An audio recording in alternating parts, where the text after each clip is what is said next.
People say that loneliness is the biggest killer of digital nomadism or the biggest issue with nomadism. But I actually think a lot of it comes down to location. It comes down to not just where we choose to stay, but how we choose to stay.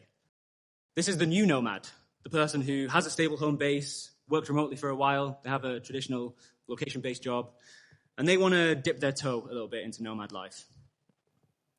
At the other end of the spectrum, we've got the really experienced nomads. And then we come on to nomadic families. For these guys, it's potentially way more important to have a stable home away from home feel about wherever they are or their accommodation. And, especially if they don't want to disrupt children's routines and stuff like that. This is interesting to me. What's the theme? What's the theme between these subgenres, these subcategories of nomads?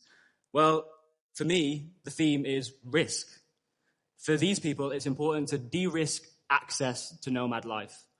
What do I mean by that? I mean to make it a little bit easier to either start or continue the nomadic journey. You can think about the new nomad. This is somebody who already has a stable base. They don't want to do it the old way, the way many of us did it, which is like, I'm going to sell them all of my stuff and buy a one-way ticket, and it's all very dramatic, and now I'm a nomad. And then with the experienced nomads, they're having this existential crisis because they're like, I've been a nomad for 10 years, but I'm thinking about slowing down a little bit. And then it's like, who am I? Well, home exchange, I believe, can offer them a little bit of a solution to have one foot in nomad life and one foot in stable life.